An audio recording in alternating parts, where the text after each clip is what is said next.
पौंड्र नगरी का राजा पौंड्रक नकली श्री कृष्ण बनकर खुद को वासुदेव कहता था। पौंड्रक को उसके मूर्ख और चापलूस मित्रों ने यह बताया कि असल में वही परमात्मा वासुदेव और वही विष्णु का अवतार है, मथुरा का राजा कृष्ण नहीं। कृष्ण तो ग्वाला है। बहुत समय तक श्री कृष्ण उसकी बातों और हरकतों को नजरअंदाज करते रहे। बाद में उसकी ये सब बातें अधिक सहन नहीं हुई तो श्री कृष्ण की आज्ञा से हनुमान जी ने अपनी लीला का प्रदर्शन किया पौंड्र नगरी में। वे पौंड्र नगरी में पहुंचकर उत्पात मचाते हैं और पौंड्रक के खास महाबली दूरधर का वध कर देते हैं। हनुमान जी पौंड्रक की सभा में पहुंचकर पौंड्रक को चेतावनी देकर कहते हैं कि पौंड्रक मैं जा रहा हूं और यदि तुम शीघ्र ही धर्म के मार्ग पर नहीं लौटे तो मैं लौटकर आऊंगा। फिर हनुमान जी हाथ जोड़कर जय श्री राम बोलकर अदृश्य हो जाते हैं। हनुमान जी से परेशान होकर पौंड्रक ने अपने मित्र वानर द्वीत का आह्वान करता है।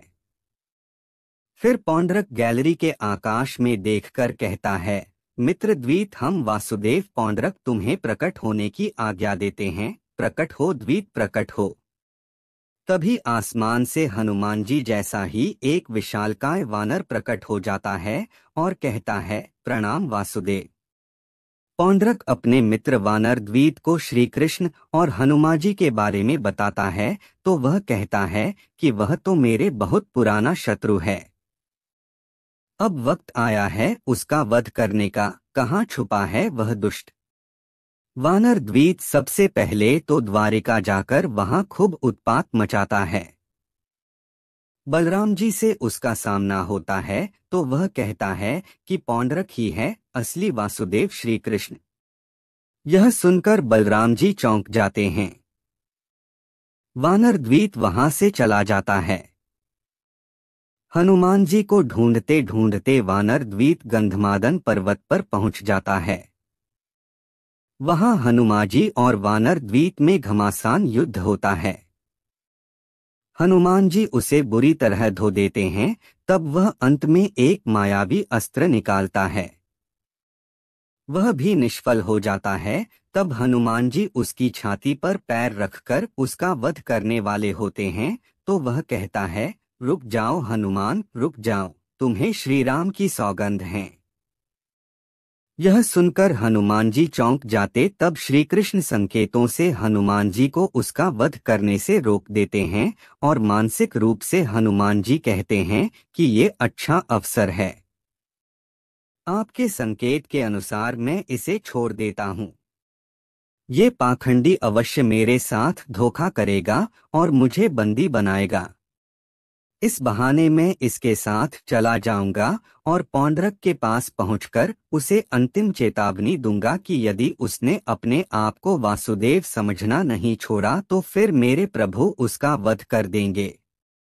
मुझे आज्ञा दीजिए। तब श्री कृष्ण आशीर्वाद देते हैं।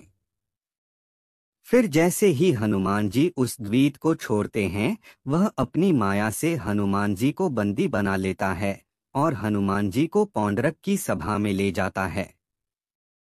तब पौंड्रक कहता है कि हम भरे दरबार में उस हनुमान का भांडा फोड़ना चाहते हैं और महारानी तारा को यह बताना चाहते हैं कि जिसे तुम हनुमान समझ रही थी वह तो एक बहुरूपिया है। इस तरह दोनों में वाद विवाद होता है। तब हनुमान जी कहते हैं, पौंड्रक तुम मूर्ख हो। तुम इतना भी नहीं जानते कि हनुमान को कोई बंदी नहीं बना सकता। मैं पवन पुत्र हूँ और पवन और हनुमान को कोई अपनी मुट्ठी में बंद नहीं कर सकता। यह सुनकर पौंड्रक कहता है, अब तो तुम मेरी मुट्ठी में आ गए हो और अब हम तुम्हें चुटकी में मसल देंगे किसी मच्छर की भांति। फिर सभी वहां पर वासुदेव पौंड्रक की जय जयकार करते हैं। तब हनुमान जी कहते हैं, पौंड्रक मैंने तुम्हें चेतावनी दी थी कि तुम धर्म के रास्ते पर आ जाओ और श्री कृष्ण को भगवान मान लो, परंतु तुमने मेरी बात नहीं मानी। मैंने तुम्हें सीधे रास्ते पर आने का अवसर दिया था परंतु तुमने उसका लाभ नहीं उठाया और अब तुम दंड के पात्र बन गए हो।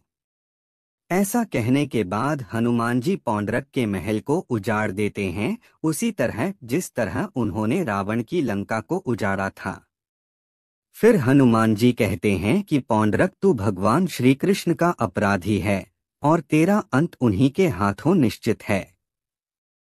मैं चाहूं तो तुझे और तेरे इस वानर द्वीप का अभी वध कर सकता हूं, परंतु मेरे प्रभु की आज्ञा नहीं है। ऐसा कहकर हनुमान जी अदृश्य हो जाते हैं। फिर एक दिन वानर द्वीप द्वारिका पहुंच जाता है और उसका सामना बलराम जी से होता है। बलराम जी उसका वध कर देते हैं। इसके बाद बहुत समय तक श्री कृष्ण पौंड्रक की हरकतों को नजरअंदाज करने के बाद में उन्होंने पौंड्रक की युद्ध की चुनौती स्वीकार कर ली।